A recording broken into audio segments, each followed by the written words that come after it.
السلام عليكم ورحمة الله وبركاته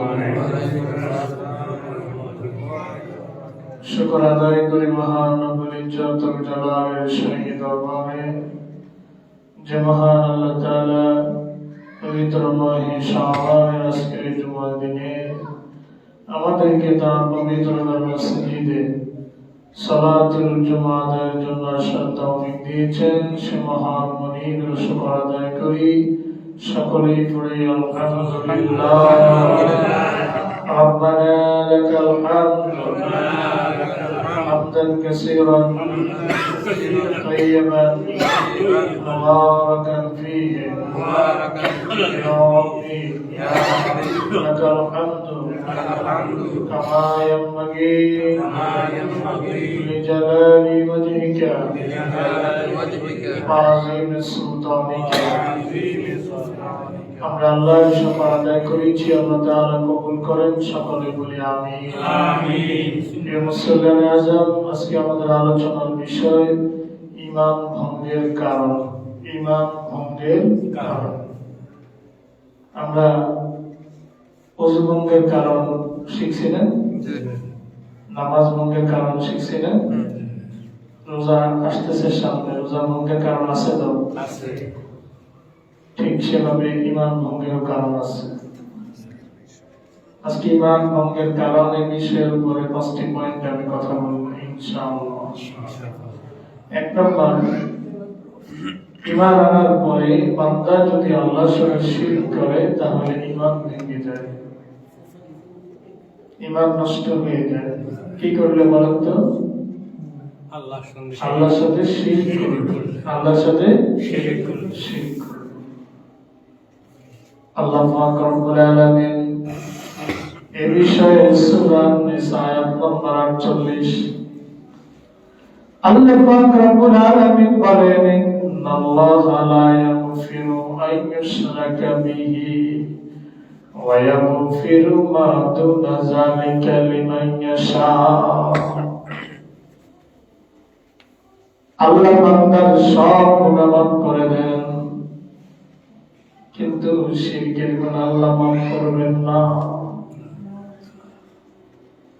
ইন্নাল্লাহা নিশ্চয় আল্লাহ লা ইয়াগফিরু ক্ষমা করেন না ইউশরাকা বিহি তার সাথে বান্দা যে শিরক করে শিরকের গুনাহ ক্ষমা করেন না ওয়া ইয়াগফিরু মা দুনা যালিকা এই শিরকের গুনাহ ব্যতীত অন্যান্য যে সকল গুনাহ আল্লাহ চায় মাফ করে দেন লিমান ইয়াশা যার জন্য তিনি চান তাকে মাফ করে দেন কিন্তু শিরকের গুনাহ আল্লাহ পাক ক্ষমা করবেন না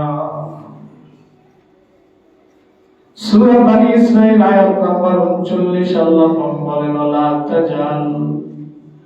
ওয়ালা তাজআল মা'আল্লাহি ইলাহান আখার ওয়ালা তাজআল ও বান্দা তোমরা নির্ধারণ করো না স্থির করো না আল্লাহর সাথে ইলাহান আখার আল্লাহর সাথে অন্য কোন ইলাহ তোমরা সাব্যস্ত করিও না নির্ধারণ করিও না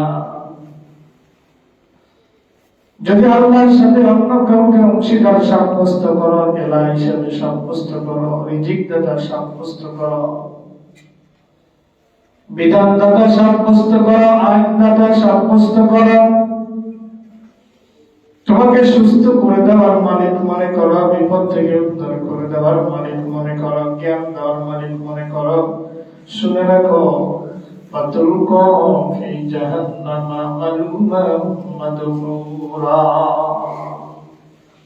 আমি আল্লাহর সাথে অন্য কাউকে অংশীদার করলে শুনে রাখো ফাতুলকা ফি জাহান্নাম আমি তোমাকে জাহান্নামে নিক্ষেপ করব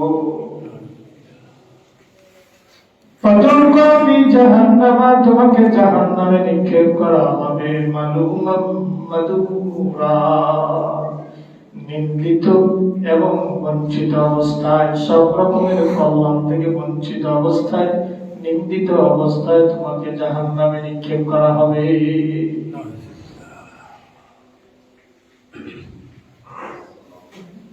और माता रब्बुल आलमीन বলেছেন পয়েন্টটি এরকম, ইবাদতে আল্লাহর সাথে কাউকে যোগ্য বলে মনে করা ঈমান ভেঙে যাবে। আপনি যদি মনে করেন আল্লাহকে সিজদা দেই, মসজিদে আল্লাহকে সিজদা দেই, মাজার দেই, পীরকে সিজদা দেই, দুইটাকে যদি আপনি এক করে বলেন, বলেন ইবাদতের যোগ্য যদি কাউকে মনে করেন, কোন মুর্শিদকে মনে করেন, কোন ওলিয়া আউলিয়া দরবেশকে ইবাদতের যোগ্য মনে করেন, সিজদার যোগ্য মনে করেন, সাথে সাথে ঈমানটা নাই হয়ে যাবে।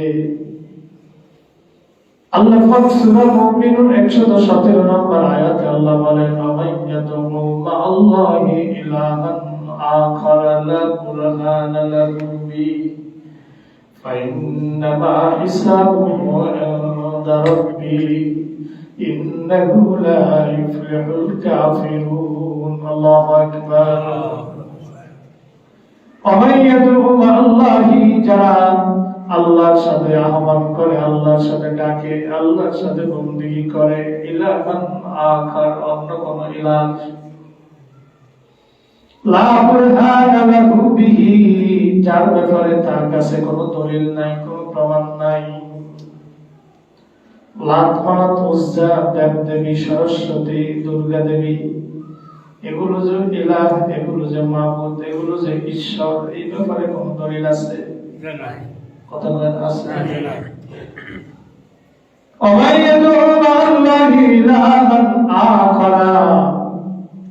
আল্লাহর সাথে যারা অন্য কাউকে ইলাহ সাব্যস্ত করে, লা বুরহানা লাহু বিহি, যেই ব্যাপারে তাদের কাছে কোনো দলিল নাই, কোনো প্রমাণ নাই,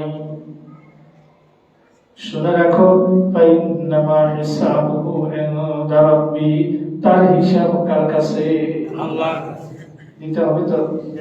হ্যাঁ, ফাইন্নামা হিসাবুহু ইনদা রাব্বিহি, তার হিসাব তার রবের কাছে। ইন্নাহু লা ইফলিহুল কাফিরুন, আল্লাহ বলেন কাফেররা কখনো সফলতা লাভ করতে পারে না। দুনিয়ার চাকচিক্য যতই আপনি দেখেন না কেন, চূড়ান্ত বিচারে কাফেররা বিফল। ফেরাউনের কিসের অভাব ছিল, নমরুদের কিসের অভাব ছিল, হামানের কিসের অভাব ছিল, কারুনের কিসের অভাব ছিল? কোনো কিছুর তো অভাব ছিল না। সাদ্দাদের কিসের অভাব ছিল? দুনিয়া জান্নাত বানাইছে, নিজের তৈরি নাম দিছে জান্নাত। হ্যাঁ, কিসের অভাব ছিল? আবু জাহেল, উতবা, সাইবা, ওয়ালিদ ইবনে মুগীরা, কিসের অভাব ছিল? ফাইন্নাহু লা ইফলিহুল কাফিরুন, যারা কাফের তারা সফল হতে পারে না। এই সপ্তাহে আমেরিকার একটা দ্বীপের মধ্যে ইহুদি অ্যাফেস্টেন যে বাংলো বানিয়েছিল, সেখানে কচি কচি মেয়েদেরকে নিয়ে 13, 14, 15 বছরের, 9 থেকে 13 বছর, এই সকল বালিকাদেরকে নিয়ে জেনা উৎসবে মেতে উঠেছিল। দেখছেন না? 9 থেকে 13 বছরের মেয়েদেরকে ওখানে নিয়ে তারা দর্শন করত। এক পর্যায়ে তাদেরকে মেরে তাদের মাংসকে কাবাব বানায় খাইত। 35 লক্ষ পৃষ্ঠার নথি। কত লক্ষ পৃষ্ঠা? 35 লক্ষ পৃষ্ঠার নথি প্রকাশ হয়েছে। 12,000 ভিডিও। এর মধ্যে আমেরিকার ডোনাল্ড ট্রাম্প নাম আছে তো? জানেন তো আপনারা? বিল গেটস, মুকেশ আম্বানি, নরেন্দ্র মোদী নাম আছে না নাই? স্টিফেন হকিং একজন বিজ্ঞানী ছিলেন, তার নাম এই তালিকায় পাওয়া গেছে। বিল ক্লিন্টন, যারা আমাদেরকে নারী অধিকারের সবক দেয়, যারা উন্নয়নশীল দেশগুলোতে যারা নারী অধিকার নিয়ে সচেতন, 18 নিচে বিয়ে করা যাবে না, নারীদেরকে 18 আগে বিয়ে দেওয়া যাবে না। কেন? 18 আগে যদি বিয়ের সিস্টেম করা হয় তাহলে কচি মাংস খাবে কিভাবে? নাউজুবিল্লাহ পড়ে। এই হলো তাদের সভ্যতা, এই হলো পশ্চিমাদের মানবতার সাথে তামাশা। ৩৫ লক্ষ পৃষ্ঠার নথি সারা পৃথিবী তোলপাড়, সারা পৃথিবী। একজন আলেমের নামও আছে নিয়ে তালিকায়, কথা কয়। এটাই বিউটি অফ ইসলাম, এটাই বিউটি অফ সুন্নাহ, এটাই বিউটি অফ কোরআন, এটাই কোরআনের সৌন্দর্য। রাসূলের সুন্নাহর সাথে যারা লেগে থাকে তাদের সৌন্দর্য, ঠিক কিনা কথা? আমার রাসূল যে আদর্শ রেখে গেছেন, সে আদর্শের পায়বন্দারা থাকবে কিয়ামত পর্যন্ত। তারা দরিদ্র হতে পারে, তাদের কাছে দামি পারফিউম না থাকতে পারে, কিন্তু চরিত্রের পারফিউম আছে। ইন্নাহু লা ইফলিহুল কাফিরুন, কাফেররা সফলতা লাভ করতে পারবে না। হয় তুমি আমেরিকার প্রেসিডেন্ট, তোমার চরিত্রের যে ভিডিওগুলো প্রকাশিত হয়েছে, তোমার তো মরে যাওয়ার কথা, লজ্জা থাকলে তো মরবে, লজ্জাই তো নাই, ঠিক কিনা? তাহলে ইমান ভঙ্গের কারণ আজকের আলোচনায় ১ নম্বর পয়েন্টে কথা বলেছি এতক্ষণ, সেটি হচ্ছে আল্লাহর ইবাদতে কাউকে শিরক করা যাবে না। বলে আমেরিকার পয়েন্টটা এখানে কেন আনছেন? বাল নামক দেবতা ইহুদিরা পূজা করত। কি দেবতা? বাল। নাম কি? বাল নামক দেবতার পূজা করত ইহুদিরা। ওই পূজারীরা তাদের ওই বাল দেবতার জন্য কচি কিশোরী মেয়েদেরকে বলি দিত। সেই কাজটাই করেছে, নাউজুবিল্লাহ পড়ে, সেই কাজটাই তারা করেছে। আল্লাহর সাথে শিরক যারা করে, দুনিয়ার চাকচিক্যে ভরপুর থাকলেও, আমেরিকার মতো দেশের মসনদে বসে থাকলেও এরা সফল নয়। এরা কিনা? বাবা যে দোকানের খদ্দের, মেয়েও সেই দোকানের খদ্দের।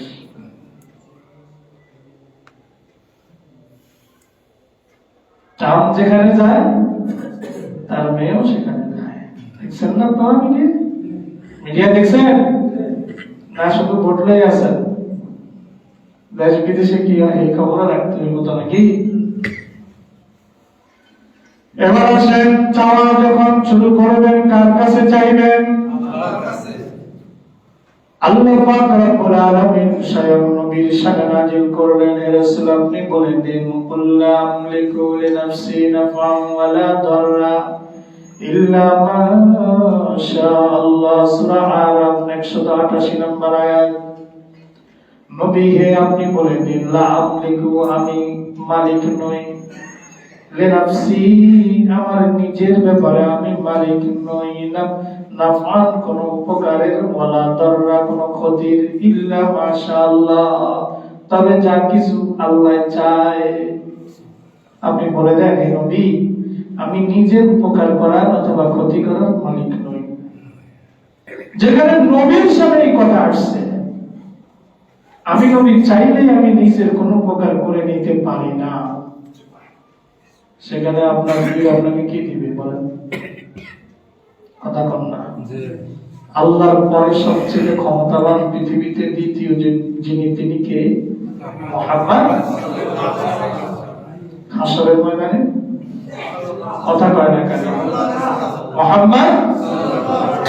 তার সামনে সূরা আরাফ 188 নম্বর আয়াতে কয়, আপনি বলে দেন, লা আমলিকু লিনাফসি আমি নিজের জন্য মালিক নই, অধিকার রাখি না, ক্ষমতা রাখি না, নাফআ ওয়ালা দাররা আমি চাইলে নিজের কোনো ক্ষতিও করতে পারি না, চাইলে নিজের কোনো উপকারও করতে পারি না, ইল্লা মাশাআল্লাহ যেটা আল্লাহ চায় সেটাই হয়। সুবহানাল্লাহ। এটা নবীর সামনে আয়াত নাযিল হয়েছে। আপনি মাজারে যাইতেছেন, ইমান আছে না গেছে? কথা কি বুঝতেছেন? অনেক কথা, কিন্তু সময় তো হলো লিমিটেড সময়, এর মধ্যে সব কথা বলা শেষ করা যায় না। আরেকটা আয়াতে আসেন,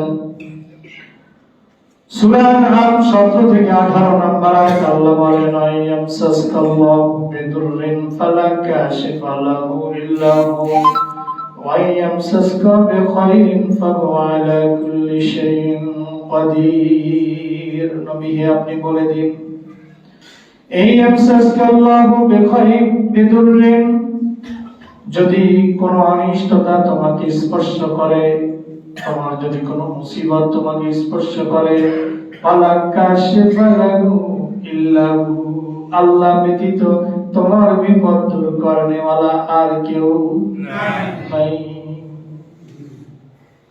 আল্লাহ ব্যতীত তোমার বিপদ, তোমার মুসিবত দূর করনে ওয়ালা, তোমাকে সুস্থ করে দেনে ওয়ালা আর কেউ নাই। এরপরে পরের অংশে বলেন ওয়াইয়ামসাসকা বিখাইরিন ফাহুয়া আলা কুল্লি শাইইন কাদির। ওয়াইয়ামসাসকা বিখাইর, যদি তোমাকে কোনো কল্যাণ আল্লাহ দিতে চান, ফাহুয়া আলা কুল্লি শাইইন কাদির, তবে মনে রেখো তিনি সব কিছুর উপরে শক্তিমান। সুবহানাল্লাহ। তিনি যদি আপনাকে কোনো কল্যাণ দিতে চান, এই যে ধরেন এখন নির্বাচন, কোন একটা দলকে আল্লাহ ক্ষমতা দিবেন, একটা দল তো আসবে, একটা জোট তো আসবে। আল্লাহ যদি মনে করেন এই দলগুলো থেকে, জোটগুলো থেকে একটা জোটকে নির্বাচন করছে, এবার ক্ষমতা দিবে, কেউ ঠেকাইতে পারবে না। পারবে না। ওয়াইয়ামসাসকা বিখাইরিন, তোমাকে যদি আল্লাহ কোনো কল্যাণ দিতে চান, ফাহুয়া আলা কুল্লি শাইইন কাদির, জেনে রাখো সবকিছুর উপরে আল্লাহ শক্তিমান, সবকিছুর উপরে তিনি একক ক্ষমতাবান। এবার আসেন, মৃত ব্যক্তি বা জড় পদার্থের নিকট সাহায্য চাওয়া, এটা শিরক, যদিও আলোচনা এসে গেছে।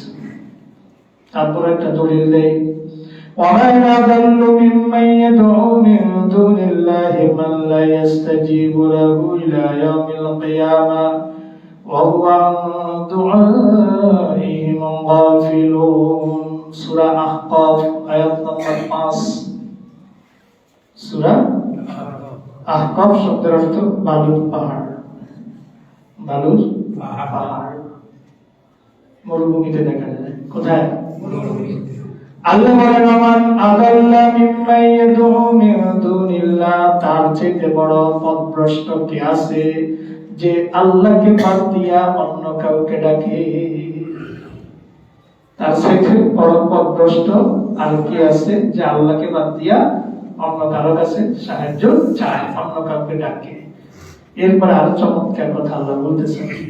আল্লাহ বলেন মাল্লা ইয়াস্তাজিবু লাহু ইলা ইয়াউমিল কিয়ামা, এমন জিনিসের কাছে সে প্রার্থনা করে, এমন জিনিসের কাছে সে চায়, এমন বস্তুর কাছে মনের তামান্না পেশ করে, কিয়ামত পর্যন্ত যারা তার ডাকে সাড়া দিতে পারবে না।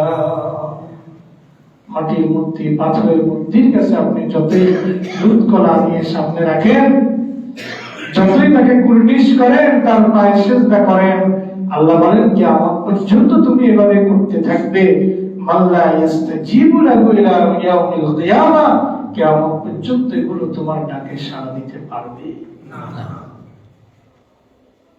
আল্লাহ বলেন ওয়া হুয়া আন দুআইহিম গাফিলুন, এমনকি তোমরা যে তাদেরকে ডাকতেছো ওই খবরই তো তাদের নাই, আছে না? ওদের কোনো অনুভূতি আছে না? মানুষ এই আশরাফুল মাখলুক হইয়া তুমি কার কাছে চাচ্ছ? কার কথা?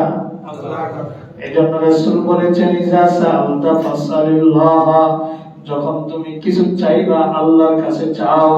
ওয়া ইজা ইসতাআনতা ফাসতাইন বিল্লাহ, যখন কোন সাহায্য চাইবা কার কাছে চাইতে হবে? আল্লাহর। 4 নম্বর পয়েন্ট শিরকের উপরে, আল্লাহ ব্যতীত জীবিত বা মৃত কারো নামে মান্যত করা যাবে না। আমরা কথায় কথায় মান্যত করি না? তো মান্যত কার নামে করবেন? আল্লাহর নামে মান্যত করবেন। কোন ব্যক্তির নামে, কোন বস্তুর নামে মান্যত করা যাবে না। এবার আসেন ঈমান ভঙ্গের দ্বিতীয় কারণ। বলছি 5টা পয়েন্টে কথা বলবো। 1 নম্বর পয়েন্ট গেছে। দ্বিতীয় কারণ হচ্ছে আল্লাহ এবং বান্দার মাঝে কাউকে মাধ্যম তৈরি করা, তাদের ডাকা, তাদের নিকট শাফায়াত কামনা করা। আল্লাহর বান্দার মাঝে কোনো উকিল নাই, কি নাই? কোন মিডিয়া নাই, কোন মিডিয়া। আমি আমার কলবের দিকে মুতাওয়াজ্জহ আছি, আমার কলব পীর সাহেব কেবলার কলবের দিকে মুতাওয়াজ্জহ আছে, পীর সাহেব কেবলার কলব আল্লাহর দিকে মুতাওয়াজ্জহ আছে। নাউজুবিল্লাহ। সবাই কার নাউজুবিল্লাহ। এটার মতো শয়তানি আর ভণ্ডামি আর কিচ্ছু নাই। দলিল কোরআন থেকে না। আমার কলব বিশ্বাস কেবলার কলবের দিকে মুতাওয়াজ্জহ দরকার নাই তো। আমার কলব কার দিকে মুতাওয়াজ্জহ হবে? ইন্নী ওয়াজ্জাহতু ওয়াজহিয়া লিল্লাযী ফাতারাস সামাওয়াতি ওয়াল আরদা হানিফা ওয়া মা আনা মিনাল মুশরিকিন। আপনি নামাজে দাঁড়ায় বললেন কি আর করেন কি? আপনার কলব বিশ্বাস কেবলার কলবের দিকে কেন যাবে? কোন কারণে? দলিল কোরআন থেকে না। وَإِذَا سَأَلَكَ عِبَادِي عَنِّي فَإِنِّي قَرِيبٌ أُجِيبُ دَعْوَةَ الدَّاعِ إِذَا دَعَانِ فَلْيَسْتَجِيبُوا لِي وَلْيُؤْمِنُوا بِي لَعَلَّهُمْ يَرْشُدُونَ। وَإِذَا سَأَلَكَ عِبَادِي, নবী হে, যখন আমার বান্দারা আপনার কাছে আমার সম্পর্কে প্রশ্ন করে। নবীকে সাহাবীরা নানা বিষয়ে প্রশ্ন করত। আকাশের নতুন চাঁদ সম্পর্কে প্রশ্ন করেছে। ইয়াসআলুনাকা আনিল আহিল্লা কুল হিয়া মাওয়াকিতু লিন-নাস। কোরআনের আয়াত। তারা আপনাকে নতুন চাঁদ সম্পর্কে প্রশ্ন করে, আপনি বলে দিন এটি মানুষের সময় নির্ধারণের একটি মাধ্যম। কার কথা? আল্লাহ। তারা আপনাকে মহিলাদের হায়েজ সম্পর্কে প্রশ্ন করবে। ইয়াসআলুনাকা আনিল মাহিজ কুল হুয়া আযান ফাতাজিলুন নিসা ফিল মাহিজ। তারা আপনাকে মহিলাদের হায়েজ সম্পর্কে প্রশ্ন করবে, আপনি বলে দিন এটি একটি কষ্টকর সময়, এই সময় যেন তারা নারীদের সাথে মেলামেশা না করে। তাহলে যত জায়গায় আল্লাহ বলছেন তারা আপনাকে প্রশ্ন করবে, সব জায়গায় মাধ্যম রাখছেন নবীকে। কুল, আপনি বলে দিন। কোন বিষয় সম্পর্কে প্রশ্নের ক্ষেত্রে মাধ্যম কাকে রাখছে? নবীকে রাখছে। কাকে রাখছে? আপনি বলে দিন। তাহলে মাধ্যম আসেনি। যখন আল্লাহ সম্পর্কে প্রশ্ন করছে, কার সম্পর্কে? আল্লাহ। এবার মাধ্যম দলিল তো কোরআন। আমার কথা কেন নেবেন? ওয়াইজা সালাকা ইবাদি, আমার বান্দা যখন আমার সম্পর্কে আপনাকে প্রশ্ন করবে, আল্লাহ বলেন নাই কুল, আপনি বলে দিন। এই শব্দ আল্লাহ এখানে আনেন নাই। আলোচনা বুঝতেছেন?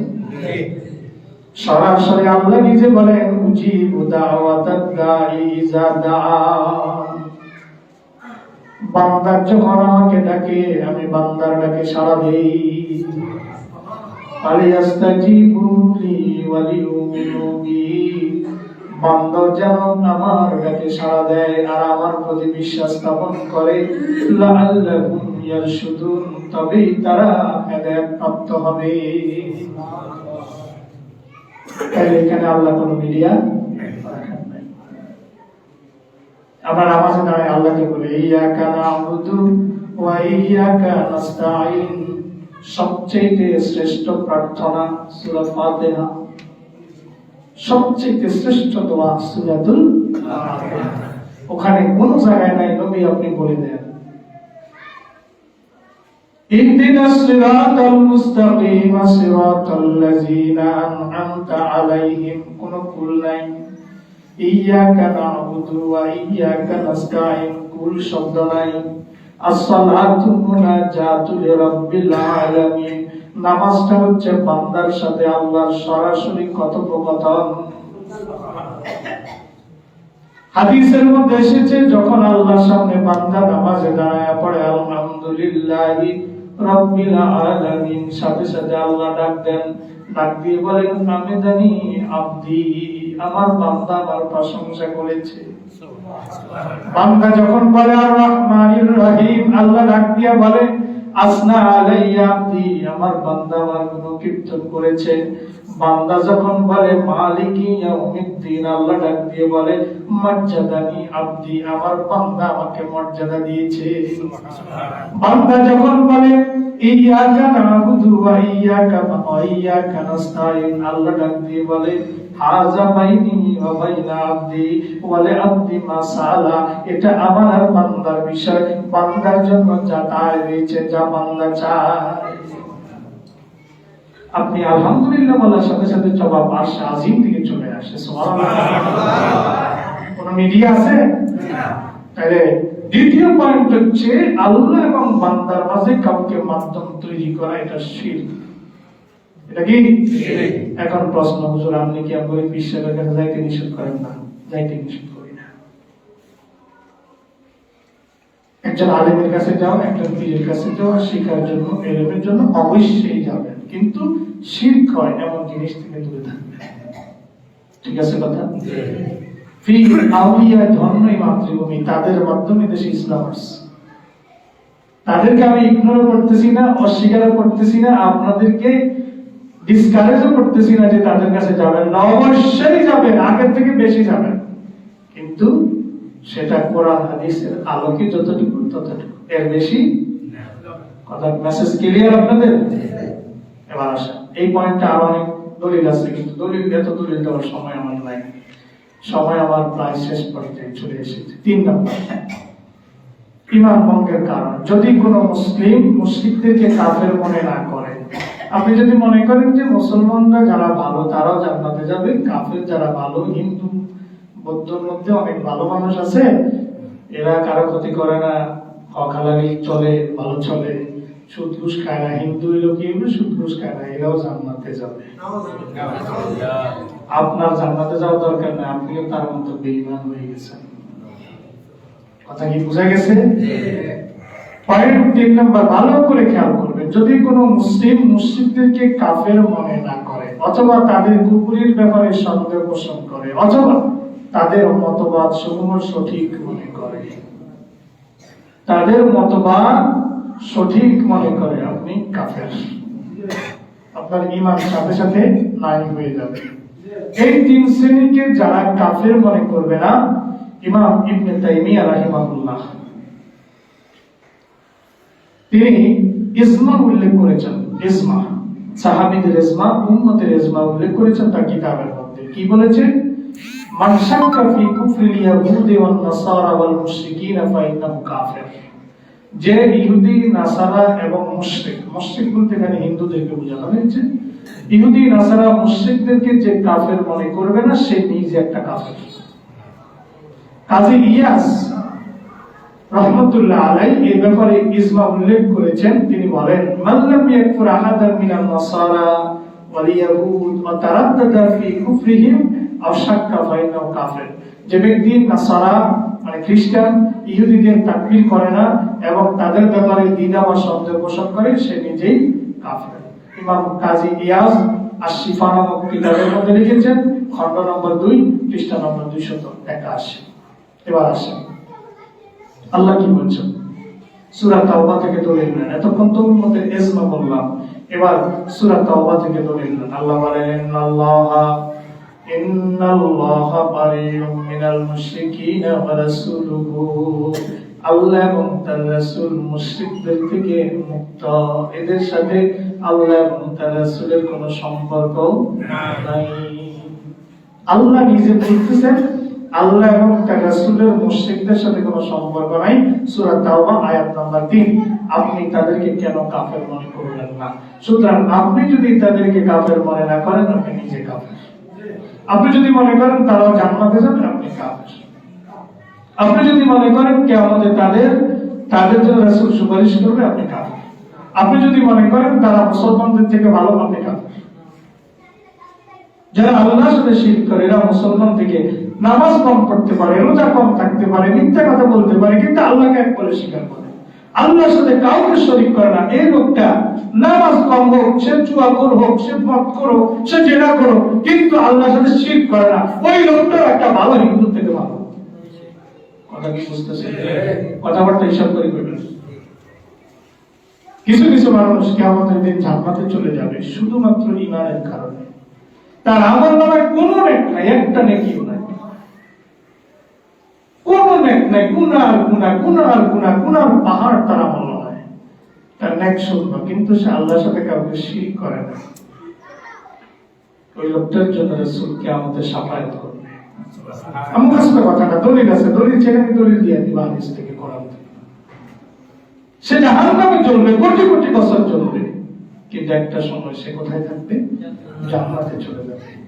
কিন্তু যত ভালোই অমুসলিম হোক না কেন, হিন্দু বৌদ্ধ খ্রিস্টান যারাই হোক না কেন, সে যত ভালোই হোক না কেন, শুধু ঈমান না থাকার কারণে জান্নাতে যাওয়ার কোনো চান্স নাই, কোনো চান্স নাই। তাহলে আপনি তারে ভালো করবেন না। কথা কি বুঝাইতে পারতেছি? মুসলমান তার ভালো কাজের প্রশংসা করেন, আমি নিষেধ তো করি না, হাদিস তো নিষেধ করে না, কিন্তু আপনি মুসলমানের থেকে তাকে কেমন ভালো? কথা ক্লিয়ার তো? আমাদের মেসেজ গুলো ক্লিয়ার। আল্লাহ বলেন, ইন্নাল্লাযীনা কাফারু মিন আহলিল কিতাবি ওয়াল মুশরিকিনা ফি নারি জাহান্নাম খালিদিনা ফিহা উলাইকা হুম শাররুল বারিয়া। আল্লাহ পাক বলেন, নিশ্চয়ই যারা কুফরি করেছে আহলে কিতাবদের মধ্য থেকে, ইহুদি আর নাসারাদের মধ্য থেকে, যারা আল্লাহর সাথে কুফরি করেছে, ফি নারি জাহান্নামা, আর মুশরিক যারা আছে, ফি নারি জাহান্নামা, তারা জাহান্নামে নিক্ষিপ্ত হবে, খালিদিনা ফিহা, তারা সেখানে চিরদিন থাকবে। আল্লাহ কয় ইহুদি নাসারা মুশরিকরা জাহান্নামে চিরকাল অবস্থান করবে, ওখান থেকে বের হওয়ার কোনো চান্স নাই। আল্লাহ আরো বলেন, উলাইকা হুম শাররুল বারিয়া, সৃষ্টির মধ্যে এরা হচ্ছে সবচেয়ে নিকৃষ্টতম জীব। কার কথা? আল্লাহ। এরা সৃষ্টির মধ্যে সবচেয়ে নিকৃষ্ট, কারণ আল্লাহ তাদেরকে আশরাফুল মাখলুকাত বানাইছে। আল্লাহ তো এদের আদি পিতা আদমকে নিজ হাত দিয়ে বানাইছে। আল্লাহ তাদেরকে সবচেয়ে শ্রেষ্ঠ আকৃতি দিয়ে বানাইছে। লাকাদ খালাকানাল ইনসানা ফি আহসানি তাকওয়িম, আল্লাহ কয় আমি তোমাদেরকে সবচেয়ে শ্রেষ্ঠ আকৃতি দিয়ে বানাইছি, ওই আকৃতিটা কি জাহান্নামে জ্বালাবার জন্য? তাহলে কেন এরা নিকৃষ্ট হলো? শুধু আল্লাহর প্রতি ঈমান না আনার কারণে। আল্লাহর প্রতি ঈমান না। আর দুইটা পয়েন্ট আছে, একটু বলবো, সময় কিন্তু শেষ। 4 নাম্বার পয়েন্ট, কোন মুসলিম নবী সাল্লাল্লাহু আলাইহি ওয়াসাল্লামের দেখানো পথ ব্যতীত অন্য কোন পথ পরিপূর্ণ অথবা ইসলামী বিধান ব্যতীত অন্য কোন বিধান উত্তম মনে করা, বুঝাতে মনে হয়। কোন মুসলমান যদি রাসূলের দেখানো যে পথ কোরআন এবং সুন্নাহ, এই কোরআন সুন্নাহ ব্যতীত অন্য কোন পথ অথবা ইসলামের বিধান ব্যতীত অন্য কোন বিধানকে উত্তম মনে করে, তার ঈমান সাথে সাথে। যেমন আমাদের দেশে মানব রচিত বিধান দিয়ে রাষ্ট্র চলে, চলে না? চলে তো। এখন মুসলমানের উচিত ছিল কোরআন দিয়ে রাষ্ট্র চালানো, ঠিক না?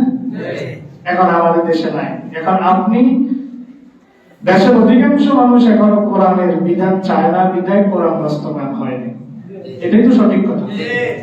কিন্তু এই বাস্তবতা আপনি মেনে নিলেন, আপনার ঈমান ভাঙবে না। কিন্তু আপনি যদি মনে করেন কোরআন এখন অসল, কোরআন এখন অসল, এটা এখন আর চলে না, কোরআনের থেকে আমাদের বানানো রাষ্ট্রীয় সংবিধান এটা উত্তম, আপনি সাথে সাথে বেরিয়ে যান। একটা হইল অধিকাংশ মানুষ চায় না, এই জন্য হয় না, বাস্তবতার আলোকে আপনি চলতে চান। আরেকটা হইল আপনি মনে করেন যে আল্লাহর বিধানের থেকে মানুষের তৈরি বিধান উত্তম। দুইটা কি এক? দুইটা কি এক? আপনি যদি মনে করেন আল্লাহর বিধানের থেকে মানব রচিত বিধান উত্তম, আপনি যদি মনে করেন আল্লাহর দেওয়া বিধান এখন এই একবিংশ শতাব্দীতে অচল, আপনি সাথে সাথে নেন। এখন আল্লাহ কি বলে? দলিলটা কোরআন থেকে নেন। ফালা ওয়া রাব্বিকা লা ইউমিনুনা হাত্তা ইউহাক্কিমুকা ফীমা শাজারা বাইনাহুম সুম্মা লা ইয়াজিদু ফি আনফুসিহিম হারাজাম মিম্মা কাদাইতা ওয়া ইউসাল্লিমু তাসলিমা। সূরা নিসা আয়াত নম্বর 65 আল্লাহ বলেন, কখনো নয় ফালা ওয়া রাব্বিকা, আপনার রবের কসম, কখনো নয়, লা ইউমিনুনা, ওই ব্যক্তি ইমানদার নয়, হাত্তা ইউহাক্কিমুকা ফীমা শাজারা বাইনাহুম, তাদের পারস্পরিক ঝগড়াঝাটি, ঝামেলা, বিবাদ, বিসংবাদে, মামলা মোকদ্দমায় যতক্ষণ না তারা আপনার ফয়সালা মেনে না নেবে। আল্লাহর কসম, আল্লাহ নিজের কসম করতেছেন। আল্লাহ বলেন, আপনার রবের কসম, তারা কখনো মুমিন হতে পারবে না। এরপর আল্লাহ বলেন, সুম্মা লা ইয়াজিদু ফি আনফুসিহিম হারাজাম মিম্মা কাদাইতা, আপনি ফয়সালা করে দেওয়ার পরে ওই ফয়সালার ব্যাপারে যদি তাদের অন্তরে কোনো দ্বিধা সংশয় তৈরি হয়, তাহলেও তারা ইমানদার হতে পারবে না। আপনার ফয়সালার পরে তাদের অন্তরে আর কোনো সংশয় আসতে পারবে না। ওয়া ইউসাল্লিমু তাসলিমা, বরং তারা সর্বান্তকরণে আপনার ফয়সালাকে মেনে নিতে হবে। এটা কিসের দাবি? ঈমানের দাবি। কিসের দাবি? ঈমানের দাবি। আরো দলিল আছে কোরআনের, সময় নাই। 5 নম্বর পয়েন্ট হচ্ছে, দ্বীনের কোনো বিষয়, কোন বিধানের প্রতি ঘৃণা বা বিদ্বেষ পোষণ করা। ইসলামের কোন বিধানের প্রতি আপনার ঘৃণা, ইসলামের কোন বিধানের প্রতি আপনার বিদ্বেষ যদি থাকে, তাহলে আপনি জাহান্নামী, আপনি ঈমান থেকে খারিজ হয়ে যাবেন। দেখেন, এই দলিলটা দিয়ে আমি আমার আজকের আলোচনা শেষ করে দিচ্ছি। আল্লাহ বলেন, আল্লাযীনা কাফারু ফাতাআসালু লাহুম ওয়া আদাল্লা আমালাহুম, যারা কুফরি করেছে, আল্লাযীনা কাফারু, যারা কুফরি করেছে, ফাতাআসালু লাহুম, তাদের জন্য শুধুই ধ্বংস। যারা কুফরি করেছে তাদের জন্য শুধুই ধ্বংস। ও আদাল্লা আমালাহুম, আল্লাহ তাদের আমলগুলোকে সব বিনষ্ট করে দিবেন। তাদের আমলকে আল্লাহ কি করবেন? ধ্বংস করে দিবেন। কেন ধ্বংস করবেন? যালিকা বিআন্নাহুম কারিহু মা আনজালাল্লাহ, কেননা আল্লাহ যে বিধান দিয়েছেন তারা এই বিধানকে অপছন্দ করেছে। আল্লাহর এই কোরআনকে অপছন্দ করলে ঈমান থাকবে না যাবে? থাকবে না যাবে? দলিল সূরা মুহাম্মদ আয়াত নম্বর 8 এবং 9। আল্লাহ কয়, কেন তাদের আমলকে আমি নষ্ট করে দিব? আপনার নামাজ নষ্ট হয়ে যাবে, রোজা নষ্ট হয়ে যাবে, যত নেক আমল সব নষ্ট হয়ে যাবে। কেন? আল্লাহ কয়, বিআন্নাহুম কারিহুম আনজালাল্লাহ, কেননা আমি আল্লাহ যে বিধান দিয়েছি, যা কিছু অবতীর্ণ করেছি, তারা এটাকে অপছন্দ করেছে। ফাআহবাতা আমালাকুম, অতঃপর তাদের আমল নষ্ট হয়ে গেছে। আল্লাহ পাক তাদের আমলকে নষ্ট করে দিবেন। 5টা পয়েন্টে কথা বলেছি। ঈমান ভঙ্গের কারণ: 1 নম্বর, আল্লাহর ইবাদতে কাউকে শিরক করা; 2 নম্বর, আল্লাহ এবং বান্দার মাঝে কাউকে মাধ্যম তৈরি করা; 3 নম্বর, কোন মুসলিম যদি মুশরিকদেরকে কাফের মনে না করে, তার ঈমান নষ্ট হয়ে যাবে; 4 নম্বর, কোন মুসলিম যদি রাসূলের দেখানো পথ ব্যতীত অন্য কোন বিধানকে উত্তম মনে করে; 5 নম্বর, দ্বীনের কোন বিষয়ের প্রতি যদি কারো ঘৃণা বা বিদ্বেষ থাকে, এই 5 পয়েন্ট যদি কারো ভিতরে থাকে, তার ঈমান নষ্ট হয়ে যাবে। আল্লাহ পাক আমাদের ঈমানকে হেফাজত করুন এবং এই বিষয়গুলো আমাদেরকে পরিহার করার জন্য